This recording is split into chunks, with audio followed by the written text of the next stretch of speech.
is the question. Wilfred is pretty much a to you. He's trying to poison you. He's a Yeah. With chocolate. But you didn't know you wanted to kill him, though. Well, you know, sometimes the people that love us the most are the biggest, and sometimes the people we love have the biggest. And you're still sort of hanging out with this thing.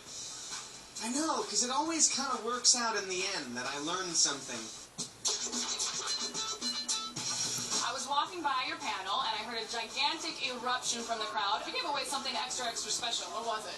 We sent one of our fans to space. I was saying the only better thing would be like, you get to meet God. There's a girl going to space. She has no choice. That's fantastic. Whether she likes it or not.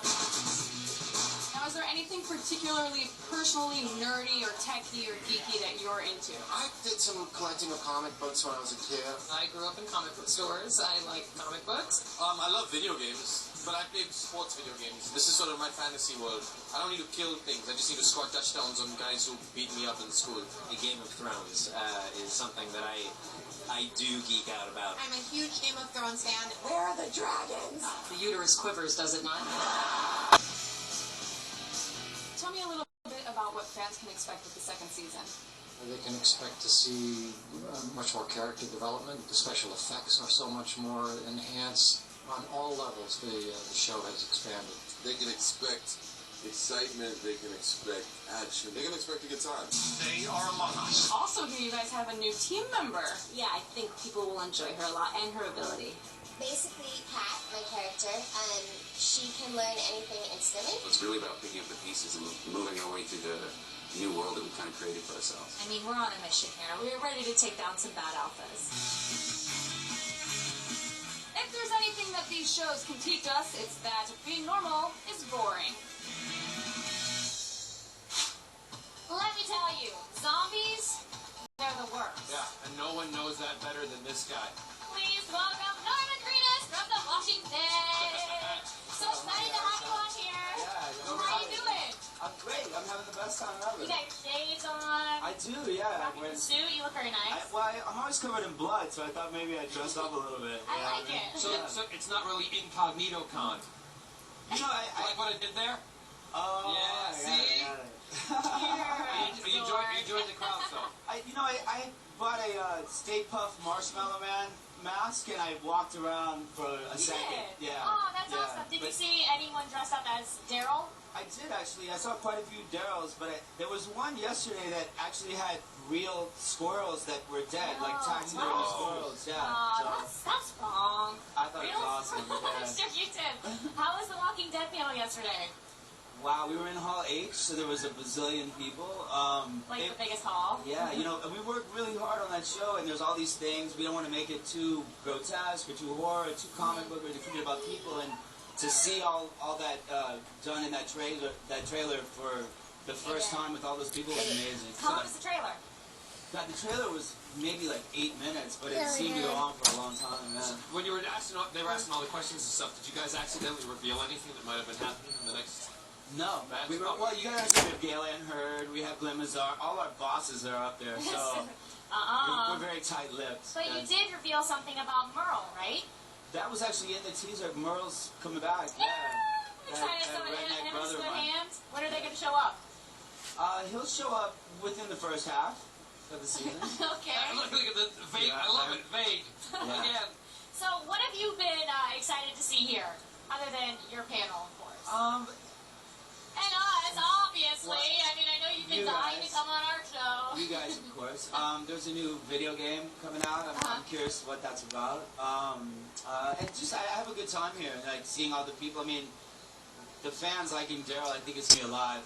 You know what I'm saying? So, thank you guys. And the really interesting thing is that, your character was not in the comic books, was created for the TV show. But is there a chance that he may segue into more of the comics? I've offered to sleep with Robert Kirkman, make him breakfast, clean his house. You're desperate for that. I would love to be in the comic book, but I think there's a rights issue. AMC, who owns what, and I think if they work it out, I'll be happy as ever. So you'd be up for it? Oh, hell yeah. Absolutely. I think it'd be great. I'm really excited for season 3 to come out. This is known as the prison storyline in the comics. Right. Right? Yeah. So what's going to happen? Can you tell us anything? Well, Did you shoot in an actual prison? no, we built a prison. You built a prison? Yeah, a giant, awesome prison that should be in the Louvre. I mean, it's so perfect down to every inch. But a guy named Grace Walker, but his name's Grace Walker. He did Mad Max, this amazing Australian. But he built this set that's so amazing. Like every little inch of it is so perfect. You know? Oh my gosh. It's great. It's magnificent. That's so cool. The attention to detail the fans love because then they know that the time and the effort is being put into it, and they love it. Yeah, it's top quality for sure. I kind of want to do a package for our show where we come down and shoot at The Walking Dead just so that I can go down there because I'm Huge such a fan. Oh, you want to be a zombie? I want to be a zombie. Yes, I always tell everyone I want to be a zombie or just on the show. You don't have to put on makeup or anything for that. You're fine though, aren't you? This guy. Anyway. Thank you to Norman Reedus. Thank you. Thanks, guys. The Walking Dead returns this October. There's room for all kinds of movies at Comic-Con, including movies about revenge-seeking ex-slaves who team up with bounty hunters. Kumail got some FaceTime with some of the stars of Django Unchained. Yeah.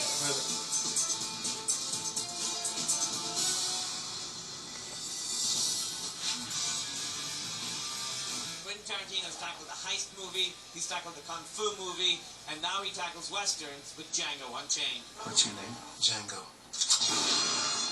The D is silent. First of all, I love to love. If I tried to do that, I would get stopped at airports. You kill people, and they give you a reward. That or they are bigger the reward. What did you like about playing this character? It's the creation of Quentin's fantasy, so that this whole world opened up in front of me. You had my curiosity, but now you have my attention.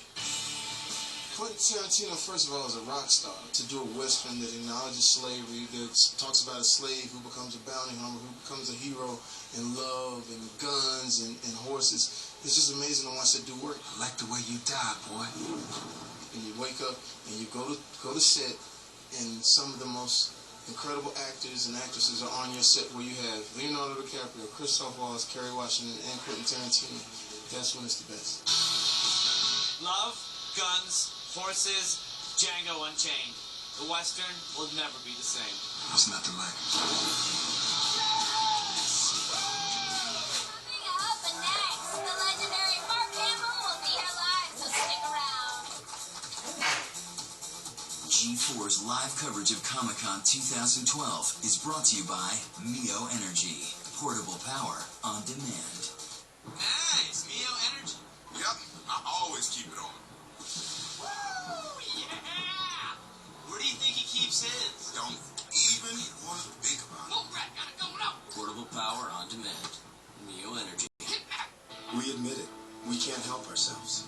Just when we built the Optima, a great mid-size sedan, we felt the need to add things, like 18-inch chrome wheels, LED lights, a Sport Tune suspension, premium